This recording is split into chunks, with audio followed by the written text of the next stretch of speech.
What's going on, everybody? Welcome to a new episode of Une Sports, episode 67.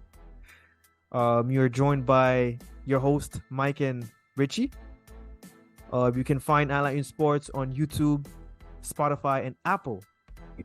And on today's episode, we're going to be discussing the following topics. The topics of the day will be Giannis with the Bucks, Damian Lillard latest news regarding Miami Heat. Champions League is back, Group F.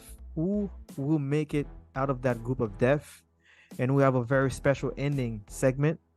It's the Champions League versus.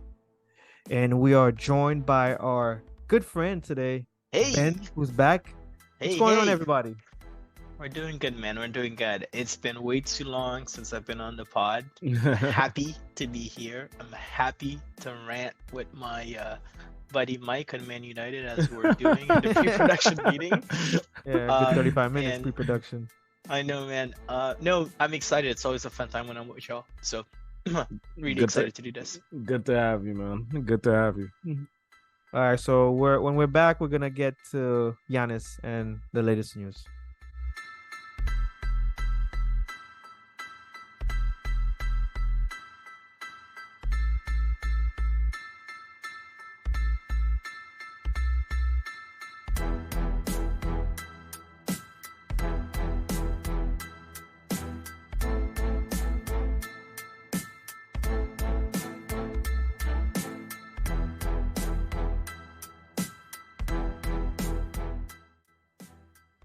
Okay, so guys, how was your week so far? I know it's on. Oh, my bad. It's just Monday. I don't know, man. I'm thinking it's already like Thursday or something like that. Yeah, because we usually go Thursday. How was the weekend, guys?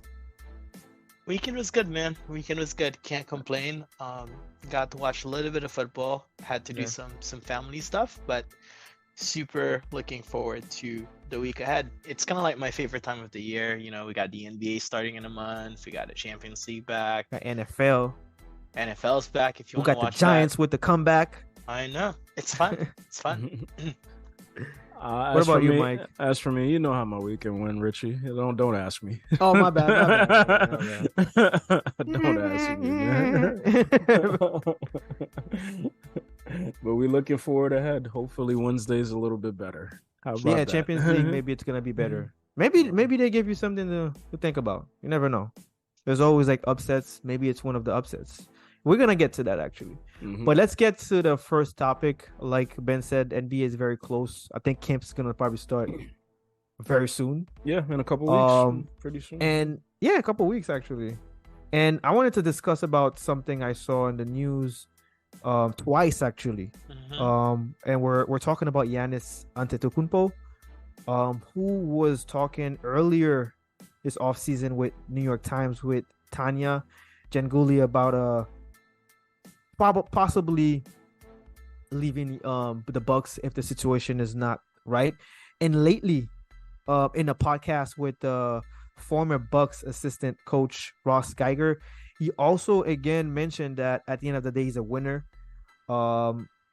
He is a winner, and he would go to a different situation that helps him win if he has to. He loves the Bucks. He mentioned that, but if winning means going in a different team, he will do so. And I wanted to have you guys' opinion about it. Like, do you guys just see this as a pressure for Giannis pressuring the organization to get better players, or are you guys really seeing Giannis in a different team, maybe next year in a trade? You want to go ahead and start, Ben? Yeah, I found this one really interesting for so many reasons. I think number one, I feel like Giannis has wedded himself to the brand of the guy that won the right way. The guy that stayed and won the right way in it, to the point that it became a little bit annoying. I like Giannis quite a bit, but there's a scene where he was talking to Dwayne Wade I think it was a year ago, and he was like, "You won the right way. You won the right way," and which made this entire situation very surprising, because the way he's speaking, he's speaking like someone who's gone, right? He's not speaking like someone who's putting pressure on the organization. I think he's very much speaking like someone who's gone. And I think it is reminding me of a couple of things. One, the NBA is a tremendously difficult league to build, to rebuild, and to win, right? You kind of like sign your guys, and because of the nature of the cap, you're kind of like locked into your guys. And if you have a team that's aging, you don't necessarily have much of a path to really reload, right? And then the second thing that it reminds me is that this is a team that was flawed to begin with. This is a team that should not have won in 2020 or 2021. The Brooklyn Nets had them beat. And I don't care what people say. Like, I don't care what people say. I was there. I saw those games. The Brooklyn Nets were going to beat them. Jeff Teague, like in his story time with see, he summarized what I saw. What I saw was this team was going to get beat. And you can make a credible argument that they should not have won in 2021. I would make that argument. And you could make a credible argument that they've been very disappointing since 2021. That loss against Miami was embarrassing last year, even with Giannis missing 2 games. So if he is smart and if he has the right entourage, I'm sure he has like his agents showing him Y plus B that the Bucks can't reload. They don't have a path to get better. They're already very old. And if you're Drew Holiday, again, a very good player, but a very limited player when it comes to winning at the highest level, he's getting older. He's already thinking about retirement. I don't think there's a path for them to get good, to be quite honest. Like, Chris Middleton is not the same player. He's always injured, and he's not the same player. So I personally think that he's not just putting pressure on them. I think he's setting the way to leave, which will make for a very, very interesting conversation. And next year, right? He's a free agent next year. He's eligible for an extension. I think he's yeah. Right? Isn't he free agent in 2026? I might be wrong. Yeah. No. Next season. Next season. Okay. Yeah, he'll be eligible for the next extension. Yeah. Yeah. Okay. Yeah. So, anyways, it's just a very interesting situation. I think he's speaking like someone who's leaving, to be quite honest. I said a lot. Want to hear what Mike has to say on this? Yeah, I don't necessarily think that he's speaking like somebody that's leaving. I think it's just the landscape, and I think Giannis in his position, I think he's smart. I do agree with your point that if you look at the roster right now, like what are the additions that they made this offseason was that okay, they were able to re-sign Chris Middleton, a 2-year extension plus 1, I think. Yeah. He's older. I'm not a huge fan of Chris Middleton. I've already spoken about that. And Drew Holiday, like you mentioned, he's an older guy. Like to me, Drew Holiday is like a version of Casemiro at this point. Like if we're gonna make that comparison. Yeah, and sorry, Mike, to interrupt you. It's like the perfect comparison too, right? Very, very high defense ceiling and not that great offensive ceiling or limited offensive ceiling. So and just aging at this point, right? So I think he's smart to assess like when you're looking at other teams and what they're doing, like to build. If you're Giannis and you're looking like, okay, the Brooklyn Nets were able to do that. Yes, it wasn't successful, but they were able to trade for superstar players. The Philadelphia 76ers, they were able to trade for James Harden. The Phoenix Suns, they just assembled a super mega team, right? You're looking at what the Clippers do, and then you're looking at your squad and you're like, okay, I'm Giannis. I got Drew Holiday, Chris Middleton, and Brook Lopez. Like, I think they did the right move by firing the coach. Because I think Bud, like his time came up. Like, yes, it was probably insensitive to do it in the way that they did, like, with his brother passing and everything like that. But, when you're looking at the playoffs, again, like you said, man, it was an embarrassment that they lost to Miami. It's embarrassing. You mean you can't win a first round series against a play-in team? Like, okay, I get it. Miami ended up going to the finals. Still embarrassing.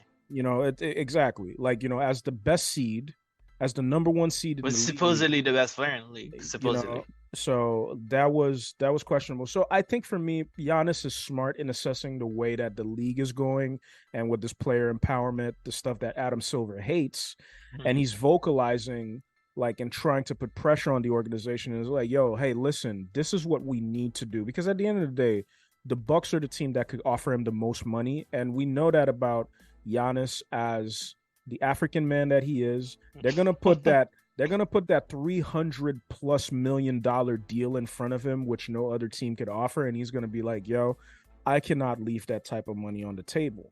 But I think it's just an inkling of like, hey, like, yo, we need to do this because I want to win, and I'm going to end. I'm in the prime of my career now. Yeah, yeah, We need to move fast, and I'm not going to be able to compete with those other behemoths of teams. Like Damian Lillard will be a Miami Heat player. It's just a question of when. Like it's not about like if. It's just a question of Nah, when. it's mm, yeah, You mm, know, and you have the Boston Celtics that has a very young core, and and added Porzingis. and you have the Knicks who eventually, fingers crossed, they'll be able to actually make some moves. So yeah, you're looking at the East Coast, and you got to understand, it's like, yo, man, my window's not looking too great. So you gotta, as an organization, you can't take that for granted, and you gotta be yeah. like, yo, you gotta surround him with players. And I think like he's vocalizing like a lot of players have in recent years, they vocalized, what they actually want from the organization. Like, so Mm, I think he's doing the right move. I'm not really mad at it because I mean, it might be a little bit, you know, it's not objective on my part because Giannis is my king. Like, that's my oh, you like guy. Giannis? That's my guy. So You're a Giannis guy. I don't think he's doing the wrong move because I think he's done everything right for the Yeah, he organization. has. Um, but I just think it's just the landscape of the game now. I think this is what players have to do in order to actually, light a fire under the ass of the organization to get a competitive team Yeah, built. and not only that, Mike, I don't think they have a path to being competitive next year, right? I don't see them winning next year. I would not Yeah, pick them to win I next mean, year, you right? you look at the roster. I think they did a good job re-signing Jay Crowder Yeah, because Bud resigning they tr- everyone like Bud Brook Bud Lopez and they traded for him, but Bud didn't even utilize him. It's Yeah, like, yo, they didn't play him. so it's like why did you even acquire him Mm, for? But I think that's one of the things that's probably frustrating Giannis as well because he was probably like, yo, we won with this guy, and then you fire him the way that you do. So he's probably a little bit sour with the organization as well. But you're looking at the roster, and like you mentioned, spot on, Ben. They don't have that room for flexibility. yeah. So you have to re-sign those older guys. Like, would I re-sign Brook Lopez no matter how good defensively he was last year? Absolutely not. I would have re-signed Brook Lopez. I would have went younger, like try to start developing some of the other guys, like, implement a new type of philosophy. Like, yes, the big man is coming back, but um is Brook Lopez moving the needle for you really? It's like, no, not to me. Like, Mm. you already have Bobby Portis on the roster anyways. Like, there's other things that you could do with the if you want Probably to would get do. abused by Jokic though I in mean, the final matchup, right? Jokic abusing everybody. If we're Yeah, that's true. like, That is true. there's probably like how many players that could guard Jokic in That's the true. That's true. I was just thinking like in the yeah context of like Lopez being like so yeah good defensively. But I agree with you. I think it's the yeah. right can I ask you assessment guys either a way. question? You're looking at Yeah, go ahead. Giannis' game. You guys are looking at Giannis' game. What do you think you guys are missing? What is he missing in this game? I mean, we know what he's missing. Was He that has We know what he's missing. It's what the is he same thing missing? we've been saying all the time, right? He's just a power player right now. Yeah, he Yeah. has no go-to Yeah. move. Like, Okay. So he's actually heading to the Houston right now to work with Ola who you won? I'm not sure if you remember him, Mike. Olajuwon. Hakeem, Yeah, Olajuwon. Olajuwon. Yeah. So he's gonna be working out with him this Yeah, I don't summer. know, man. I don't know if the post Probably is what I would footwork need him and post doing. move. It's Oh, yeah. And footwork is important. I don't know if the post is the biggest thing for him right now. 'Cause he's so powerful, right? He can get to the rim. I think yeah. the big issue is like, can you like do what I call the KD, right? The Kobe, the once you step mid ranger Mm. that's available. Because the thing is, like what we notice in this league is you just need that shot when it gets tough in the playoffs. Like you a need hundred that percent. shot, You and need the midi. You just need it. It's you need a guy who can like 1, 2, 3 dribble, get the spot and then hit, right? Elevate and hit. And he just doesn't have that. He's never had it. It's the big criticism on him. He's a great player, a great power player. But he needs to add it.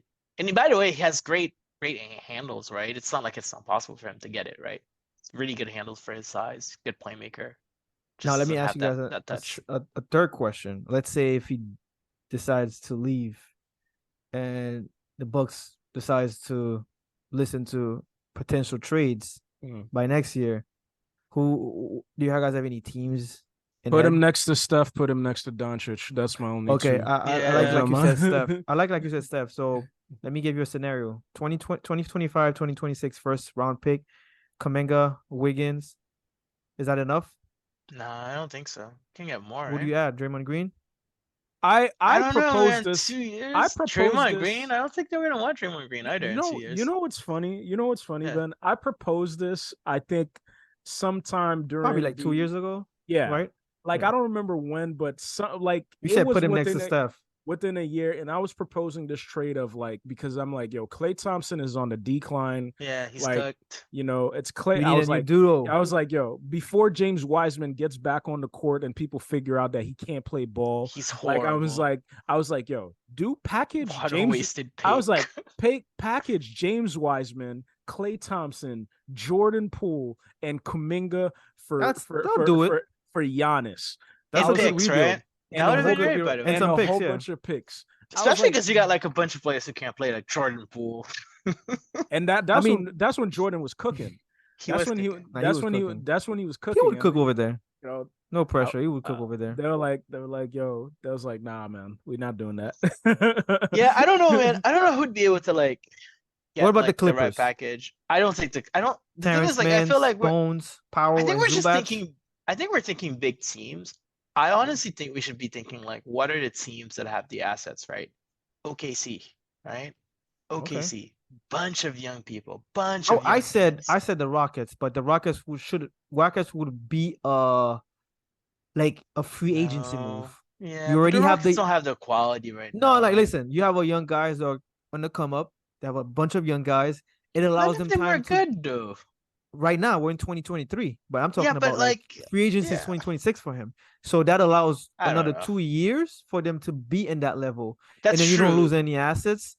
That's one of them. I have the Clippers and Golden State as well. And the sleeper pick would be the Knicks because they have the picks. No, they have the picks and they're not attached to anyone that has like a big max. Like their best player is earning $24 million a year. That's poor man's money. Yeah, in today's NBA. No, for sure. I mean, for me, I take a look at. I'm not sure how many Randall's earning right now, but that would mean probably like a 30 million player. Yeah, but that would mean probably losing Randall. I don't even think he's at that much. I think he's like 25. Yeah, 25. No, they're not attached yet. Yeah, they inquired about Paul George this summer, but he was too expensive for them. Yeah, I mean, for me, like I mentioned OKC because they have Shai Gilgeous-Alexander, right? Who's already like a top 10 player in the league. He's really, really fucking awesome. And then they also have a variety of assets. I mean, he's inching, right? Yeah, he's at the door. He's at the door. Yeah, I wouldn't go as far, but he's knocking at the door. No, but that's completely fair. But I see what you're fair, saying. by the way. I see what you're saying. But he's a generally great guy, right? He's really, really good. And then they have a bunch of dudes, like whether it's the Australian kid, they have like Jalen Williams, who's really good, right? They have like the rookie who's gonna play the white kid who's supposed to be good. KD? Yeah. White KD? Yeah. So I don't know, man. I think there's enough there that if you wanted to make like a move, like you could. And it's also like a very smart team. It's a well-built team. The other team that I think could make it happen, honestly, would be Minnesota. Minnesota has like, they have a Towns problem. They want to get rid of Towns. Interesting. That's what Sebastian said match, too. Right? And then obviously you'd have to like, it'd be either Towns or Gobert to make the salary match, and then you'd have to like play around with the assets, right? But that kid is great. Because we would Anthony match Edwards him is with great, Anthony Edwards. That's very hungry at which the is moment. great. It's also And that's what complementary. Giannis needs. He needs someone next to A him ball that's very handler, hungry. right? A And ball he's a handler ball was handler, hungry. right? Yeah. Yeah, it's very great. Yeah, Huh, makes I sense. think so. Yeah. Yeah, I think We'll so. see. We're talking Maybe about a Orlando, 5 right? all defensive team, 7 all NBA, first all rookie team, first NBA defensive player of the year, 1 NBA most improved player, Giannis is 2 NBA awesome. most valuable player, He's 8 awesome. NBA player of the month, He's 13 NBA awesome. player of the week, and 1 NBA most valuable player, which means he won a championship already. So He's he awesome. wants more, man. He wants another Giannis is Larry awesome. O'Brien. Yeah, he's awesome. Last name out there, Orlando. Orlando's gonna be really good this year. Just putting it out there. Okay. That's an interesting pick. Huh? He said Orlando's Wagner, gonna Banchero. I'm not Orlando's gonna be good, man. Markel Fultz. I'm telling y'all. I'm Orlando's gonna be good. I'm a hold you to that, Ben. Hold you he's to gonna that. remember that, I'm man. not saying they're going to the playoffs. I'm saying they're gonna be frisky. They're No, gonna be frisky. yeah. They're gonna be Okay. OKC from last year. OKC was frisky last year. They're gonna be Okay. OKC from this year. Not Detroit. Them, right? No, not Detroit. Detroit Okay. sucks. All right, so let's make the transition to another player. They need to get that franchise out of Detroit. I would not comment on that. Let's transition to another player that actually already said where he wants to go and that he wants out. And we're talking about Damian Lillard. Lately, there has been more news that Portland has re-engaged. Yeah, re-engaged in talks with the Miami Heat. We don't know what they're talking about, like if there's gonna be a third team involved or straight, or like I saw in the news, a straight wipeout of the Miami Heat. When do you guys expect Damian Lillard to be in the Heat uniform? I mean, I think, and who are the Heat losing? I think it's still gonna take some time. Ideally, it will be done like before the season starts, so that he could be in training camp. Because the thing is that like one of the things I really don't understand with NBA teams sometimes is like when a player vocalizes that they want to leave, right? I don't know, like when KD did it, like, and he didn't come out and say it, but there was like, the media said like, KD asked for it. He requested a trade. And I was like, exactly. And I'm like, this is going to take this is going to take a while. Like, unless you get, in a situation where you want to put the franchise like in a really uncomfortable spot, i.e. James Harden putting on a fat suit and coming to games and clearly not playing to win, and not giving a F about playing, to win. Like, teams are in an awkward position where, like, I don't understand why extended. I know that you want to get assets back, but you're going into training camp with a whole bunch of like, you got Double Zero, you got Scoot Anderson, you're gonna have another rookie, you have returning players like you got Anthony Cam Simon, Reddish, Anthony Simons and stuff like that, and I'm joking. you're going. I know. And you're going into actually Cam Reddish is not a point. I apologize, the audience. He's in the Lakers uniform right now. Sorry. And you're going into training camp where the player doesn't want to be there. Like, so as the teammates and as the team and as the coach, like, how do you build from as Chauncey Billups? It's like, all right, like, this guy's still going to be in a starting lineup and stuff like that. So personally, myself, I don't understand. I know it's difficult. Like, if I was a GM and a player, like, said like, hey, my star player comes to me and says like, hey, I want out. I'm like, yo, bro, you got a contract. You're here for 4 years, buddy. Like, but at the same time, I got to think about like the other players that he's going to play next to, the coach that I have to put him under. And it's like, yo, bro, you're making my job extremely difficult right now. Like, I cannot play this guy if I know he doesn't want to be here. He's not going to be committed to what I want to build. So it is difficult, but as an organization, I think you have to do what's best for the team and the organization as a whole. Like, get the assets, get the assets that you can out of the team. Like, if it is including a third team in the trade, which I think you should, because the assets of Miami Heat are not. They're not good enough. They're not. I'm not salivating at that. Like, trading Damian Lillard to them. Like who are you? Who am I getting back? Who am I getting back? Tyler Hero. That's really moving the needle for me. Like, no, come on, man. So this is my take on it. I think Portland really should just get this done. If you're able to get one Tyler Hero and another perennial all-star or a kid that's like, they're knocking at the door or something like that, and a whole bunch of complementary, like maybe Picks. two role players and picks, get it done, man. Because you're not winning this war. Like, you're just not.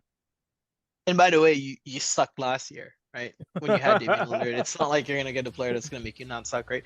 I agree with Mike on a lot of points that I will not repeat.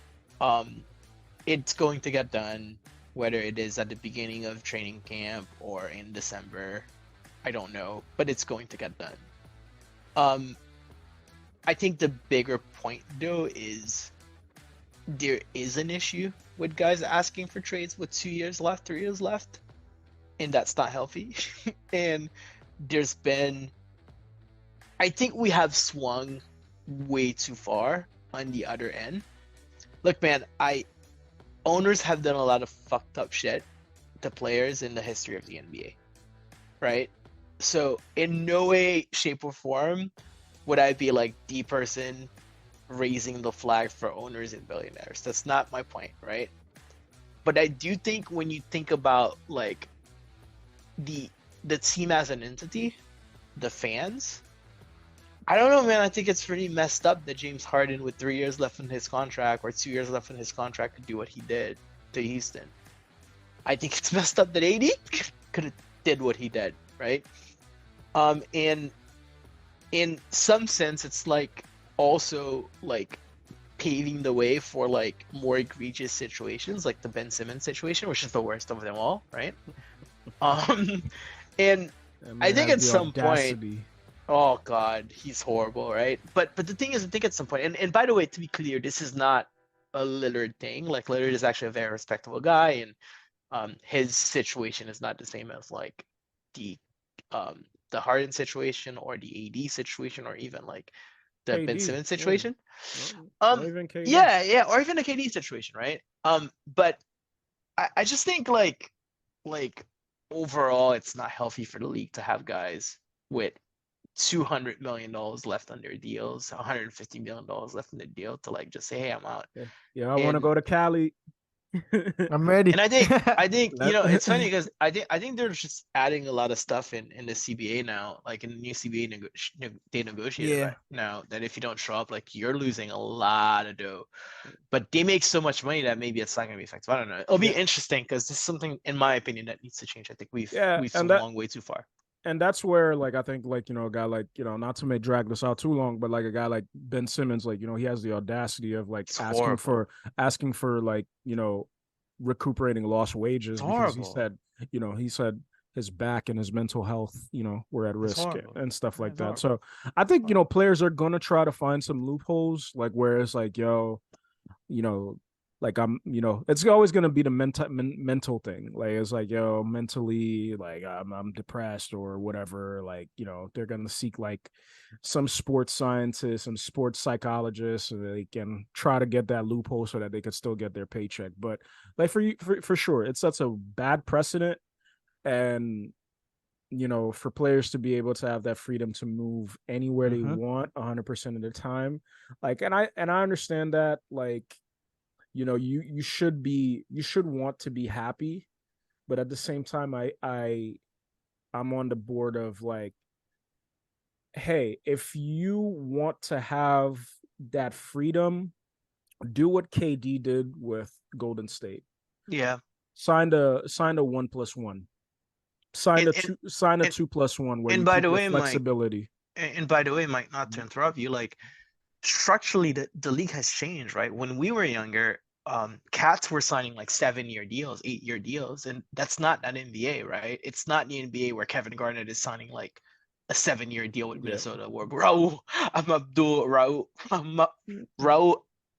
Saouf, I forget his last name, is signing like a 7-year deal with it. It's not the same NBA. The contract's already short. What's been happening is like a guy like Harden, a guy like Lillard, they sign those 4-year deals, but when there's 2 years left on their deals, they're eligible for an extension, which means that they can tack on like 2 more years, 3 more years for more money, which means that they're intentionally opting for more money, and then like, I'm gonna get the money now, and then who cares? I'm just gonna ask for trade. I don't know, man. It's like very unethical to me. I don't support that stuff. And I think it will eventually change. I don't know how, but Lillard will get traded. And to be clear, Lillard is a class act, and he deserves to get like a chance. But I think there's a lot of dudes that are just abusing this entire situation. All right, that was a very good introduction to the NBA that's gonna start very soon. Shout out to Sebastian. Yeah, you need Sebastian's waiting right now to party. So we're gonna transition to our very last topic of the day, then our last segment. So Champions League is back. Probably my favorite championship for soccer is back. Yeah. And I'm just gonna go over the groups again. So Group A, Bayern Munich, Manchester United, Copenhagen, and Galatasaray. Group B, Sevilla, Arsenal, PSV, and Lens. Group C, Napoli, Real Madrid, Braga, and Union Berlin. Group D, Benfica, Inter Milan, Salzburg, and Real Sociedad. Very good group. Group E, Feyenoord, Atletico Madrid, Lazio, and Celtic. Group F, the group of death, PSG, Dortmund, Milan, AC Milan, and Newcastle United. Group G, Manchester City, Leipzig. This one is very hard to say. It's Zvezda, if I'm saying that right. Young Boys. And final group H, Barcelona, Porto, Shakhtar, and Antwerp. So tomorrow we're gonna have AC Milan versus Newcastle at 12:45 p.m. Eastern time. And we're also going to have Young Boys versus Leipzig, same time. And at 3 p.m., we're going to have PSG versus Dortmund at Parc des Princes at 3 p.m. And Shakhtar versus Porto at 3 p.m. And we're also going to have Manchester City versus Zvezda. It's very hard to say. Sorry. And also a doubleheader, Lazio versus Atletico Madrid. And we also have Barcelona versus Antwerp and Feyenoord versus Celtic, all at 3 p.m. And on Wednesday, we have Real Madrid versus Union Berlin at 12:45. And we have Copenhagen versus Galatasaray at 12:45.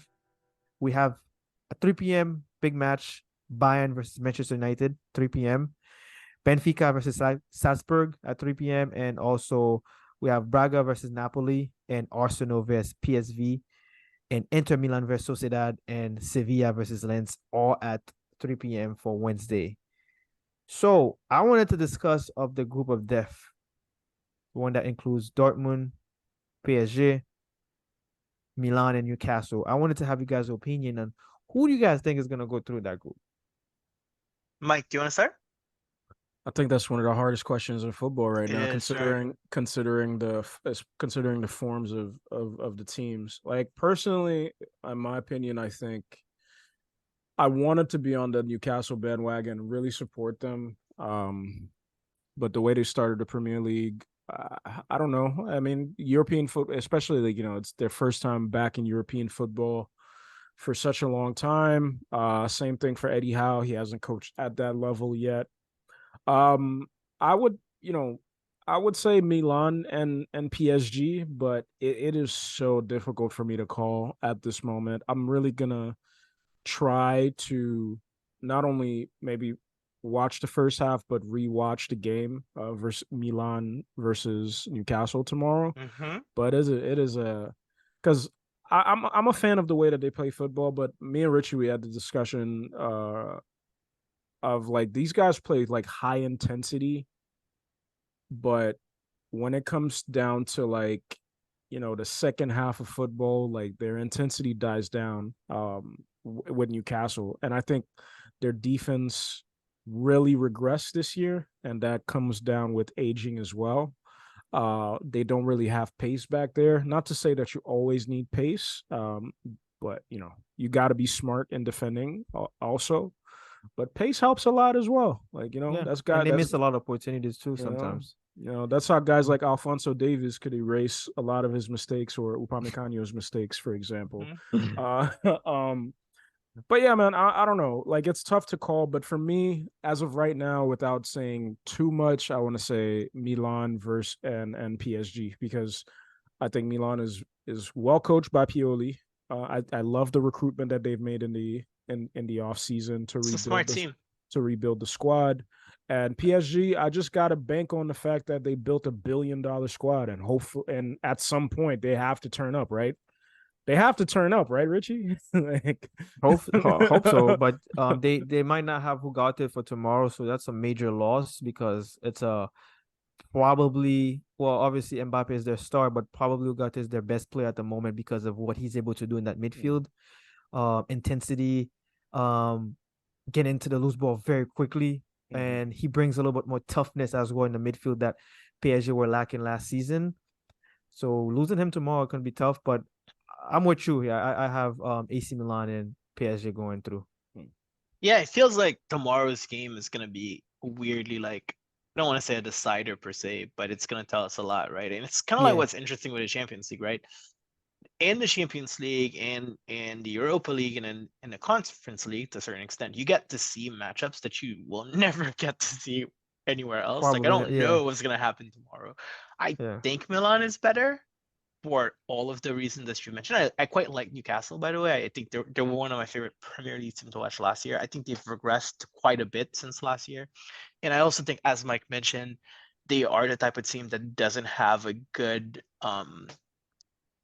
tempo game. Like for the second half, they always get destroyed. Like at this Brighton game, they seem to be a very they foul a lot, they're very aggressive. And I feel like when you play against a team that's super well coached and has the tempo, right? The tempo game to like slow down the game, that can be very dangerous. The only issue though is Milan is missing Benacer, right? He's injured. He didn't play over the weekend. Yeah, he did.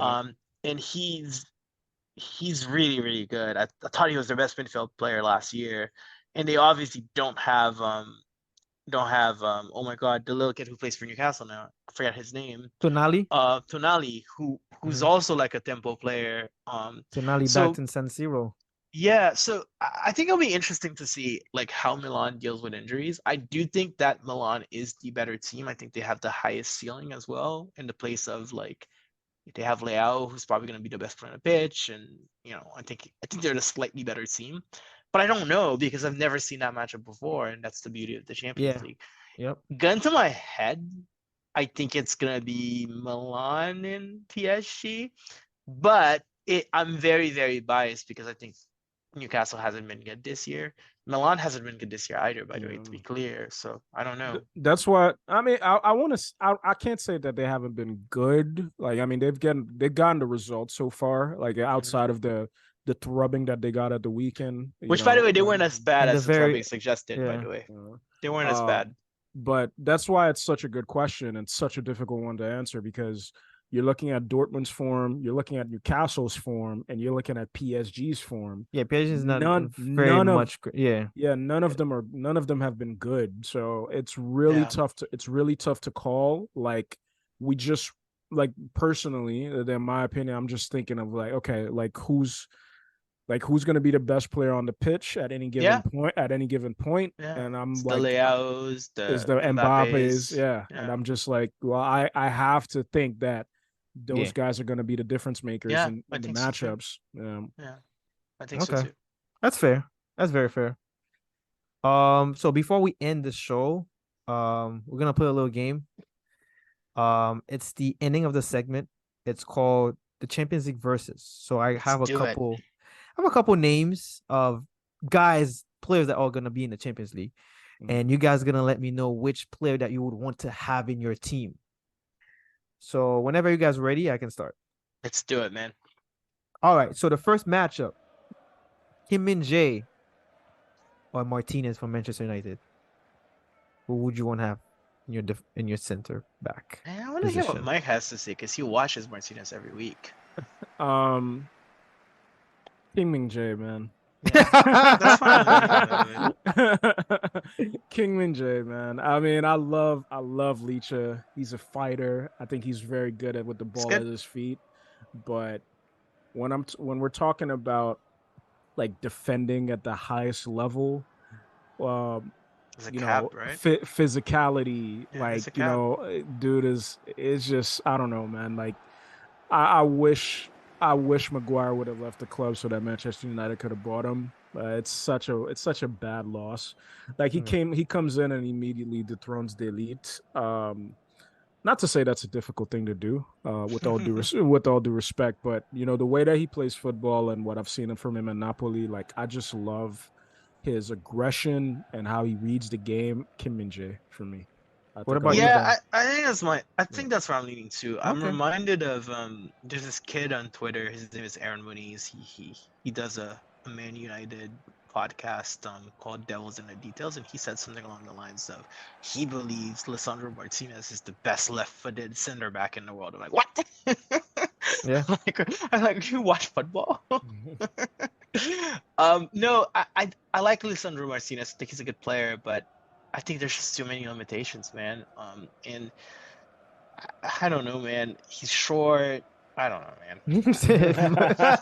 Ben said he's short, and that's He is short, by the way. No, I don't know. is. It's just a very difficult position, man. It's a difficult position. He's a good player. Yeah, He's a fighter, but this Bayern CB I would is just really probably great. take Kim Yeah, and Jay I too. think I'm a Kim guy too. Guys, ready for the second one? Let's Ben's do gonna like that one. it. Xavi Simmons or Kubo? You know where I am. I think Kubo's great, guys. I think Kubo's great. I don't know. Look, Not a Xavi Simmons guy? It's not that I'm not a Xavi Simmons guy. I just think Kubo's great. I think Kubo basically was slicing Real Madrid over the weekend, and he's been slicing defenses. By the way, it's not just Real Madrid. Since the beginning of the year, he's been like destroying people on the wing. He's not quite like Vinicius Junior when it comes to like destroying one-on-one everything in front of him, but like he's pretty good, man. 21, 22 years old, like extremely technical. I don't know, man. He should be playing for Real Madrid. Kubo. Yeah, I got Kubo. What about you, Mike? It's tough, man. That one's tough. Xavi Simmons in a great form. Yeah, for sure. He's in great form. Plays a similar position, but also can play left winger and behind, like as a second striker as well.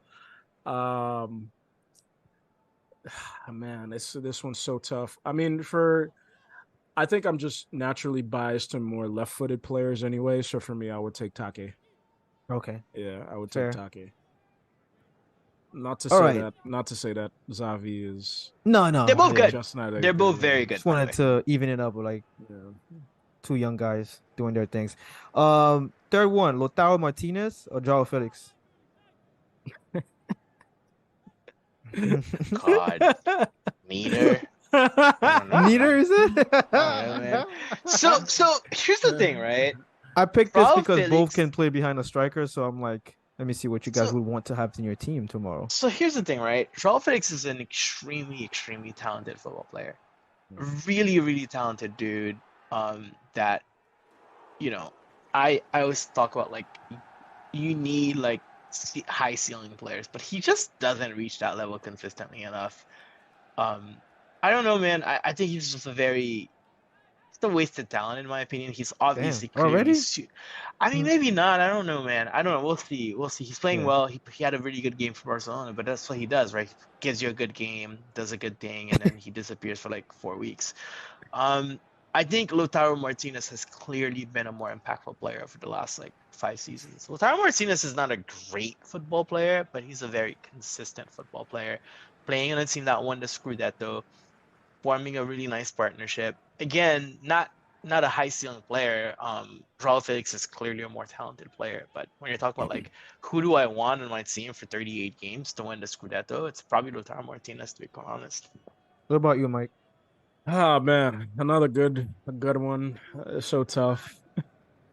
Richie's always teasing me, like always talking shit because like I'm always on the Joao Felix bandwagon. It's a good player. It's a good player. Very technical player. I'm taking talent, man. I just think Joao Felix is. I think Joao Felix is just. No, I mean it's a fair. Yeah. I think Joao Felix had a very good better. game. He's younger too. Versus Betis. Yeah, he's younger too. All right, you guys gonna probably. I don't know if you guys gonna like this one, but next one, Ugarte or Romero. Yeah, I don't like that. Like, No, no, like, Ugarte. Like, I can't. I you don't want mean, Romeo. He's in form. yeah, he's in form, but he's been playing in what West Bubble, wherever he was at before he joined Barcelona. It's like, To be clear, I thought Romeo was I always very good, by the way. mean, it's not that he's bad. It's just that like he hasn't played like at the top level. What I can't say at the top level. He's playing in one of the best leagues in the world. But he hasn't played like you know important games like Sure, consistently. For sure. me to say that like Has he's Ugarte good. played? He's good as what he does. I mean, Mhm. the talent is there, and if Okay. you're talking about like like maybe in that situation, I would want to know like, hey, what's my team? Am I missing? Yeah, Like, missing. is there a profile that I'm missing? Like, That's if it's the physicality aspect, like I mean, I think they both have it, but I would pick Romeo a little bit more. Like, it's reading the defense a little bit better, like Romeo. But if I'm talking like talent wise, it's like it's like Ugarte for me. Yeah, what it's a about you, Ben? no-brainer. It's a Ugarte. no-brainer. Okay. It's Ugarte. I think Ugarte is the better player. But I will say, I always thought Oriol Romeo was um just underrated. I thought he should have been playing for a bigger team. I thought, well, honestly, people just missed on him. To be honest, it's not. You don't just get to Barcelona and start playing that way, right? I think he always had it in him. I just think people missed on him. It's kind of like Yeah. Bruno Fernandes, right? People just missed on him, and then he gets to United and start playing like really well because people just missed on him. And I think that's what happened with Romeo, but Ugarte is clearly better. Last one. Yeah, let's Very do it. last one. Theo Hernandez or Alejandro Balde? Oh, that's a good one. I think Alejandro Balde has the potential to be the best left back in the world. He's a very, very technical player. He's a very fast player. Um, he's a very good offensive player, and he appears to be a much, much better defensive player than Theo Hernandez will ever be. Theo Hernandez is a very good player, by the way. Just doesn't. I don't know, man. If I'm talking like left back position, I just think Balde is probably just a better defender because Theo doesn't do that. And honestly, like Balde might be a better offensive player too. Nah. Which I know I get the Mike pushback said because Theo, no. no, I get the pushback because Theo's a great offensive player, but Balde's pretty good, man. Balde's a great Yeah, football he got the player. offense too. Yeah, he's a good player. So I'd probably go I just think not both of them probably. don't have the defense.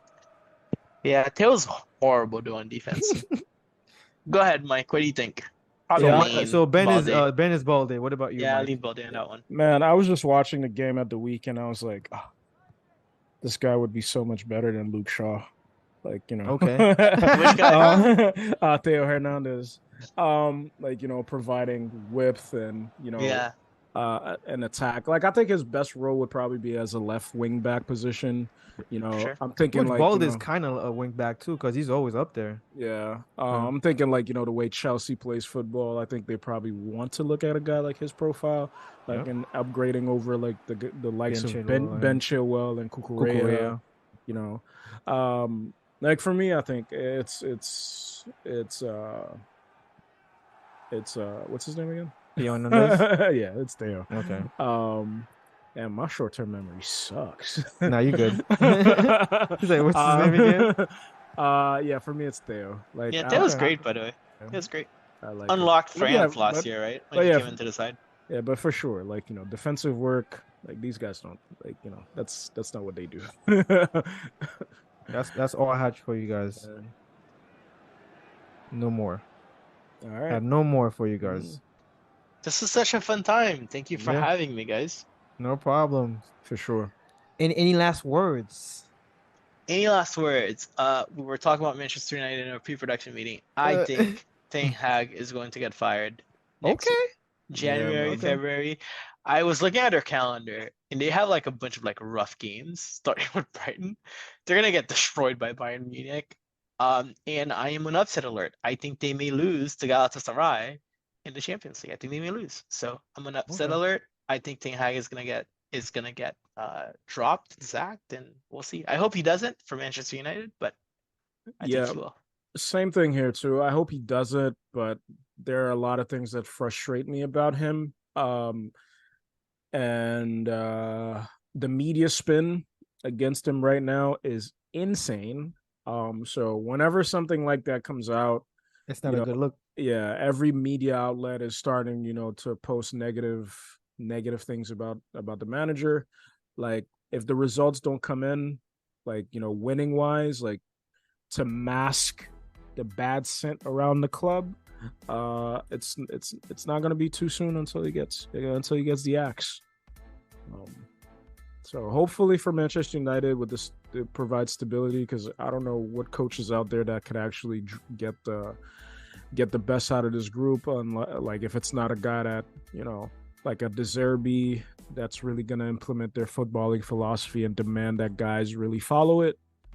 Because the thing is that right now under Ten Hag, I know we're ending the show, but under Ten Hag, it's like the most frustrating aspect, and I told you this about. I mean, I don't know if I really said it in the reply to your tweet, Ben, but it's the fact that we're going into year 2 under the coach, and there's no identity for the club. Like, the team, like, you don't know what the team wants to do. You don't know if they're a counterattacking team, if they're a pressing team, if they're a team that wants to play dominating possession.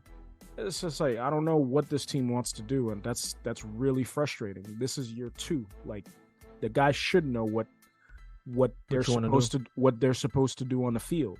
And if they're not, if you implemented that in training, then drop them. If they're not following your game plan, drop them. So yeah. All right, Note that to was end with Manchester United. Yep. That was episode 67. Thank you for everybody that's always tuned in. Be on the lookout for a new show. And yeah, thank you very much, guys. Peace. Thank you for having me, guys. Bye.